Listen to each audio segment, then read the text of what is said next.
ان الذین یحبون ان تشیع الفاحشہ، بے شک وہ لوگ کہ جو بے حیائی کو پھیلانا پسند کرتے ہیں، فرمایا لہم عذاب علیم، ان کے لیے پھر دردناک عذاب ہے، دنیا میں بھی اور آخرت میں بھی۔ وہ دنیا کے اندر بھی ذلیل و خوار ہی ہوں گے اور آخرت کے اندر تو پھر ہونا ہی ہونا ہے۔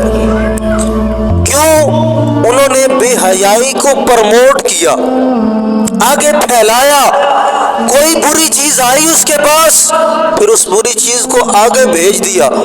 تو اس میڈیا کے دور کے اندر ہمارے پاس کوئی بھی پوسٹ آتی ہے، کوئی گانے کی پوسٹ آتی ہے، کوئی غلط پوسٹ آتی ہے، ہم فوری طور پر اسے آگے شیئر کر دیتے ہیں، کسی اور کو سینڈ کر دیتے ہیں۔ میرے بھائی یاد رکھیں، قیامت کا وہ دن ہوگا، کل قبر کے اندر جب گئے تو پھر قبر کے اندر یہ اعلان ہوا کہ تیری 999 تیرے گناہ ہیں اور 1000 نیکیاں ہیں، اور تھوڑی دیر بعد تجھے کہا جائے گا کہ تیری نیکیاں اب تھوڑی ہو گئی ہیں اور گناہ بڑھ گئے ہیں۔ پھر تو پوچھے گا یہ کیسے ہوا؟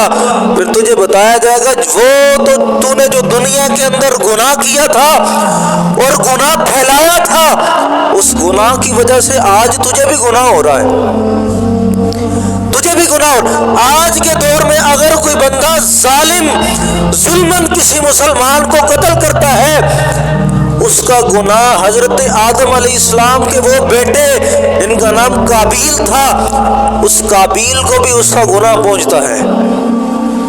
اس نے سب سے پہلے قتل کیا تھا ظلماً، اس کو گناہ پہنچا۔ کس وجہ سے پہنچا؟ اس نے وہ گناہ شروع کیا، گناہ ایجاد کیا۔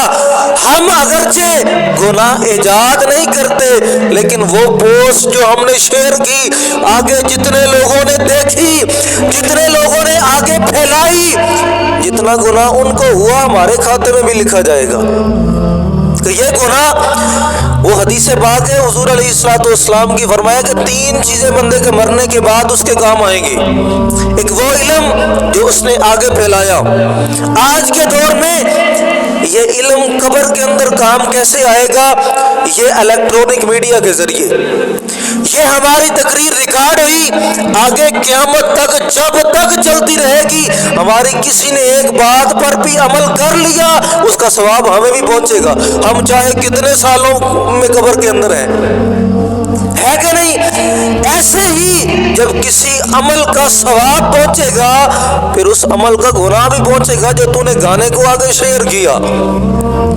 اس غلط پوسٹ کا بھی تجھے گناہ ہوگا کہ جو پوسٹ تو نے کی، گناہ، اور وہ آگے پھر پہنچائی، اس کا گناہ تب تک ہوتا رہے گا جب تک وہ آگے پھیلتی رہے گی۔ یہ ہے وہ گناہ، گناہ کا پھیلانا، یہ گناہ ہے۔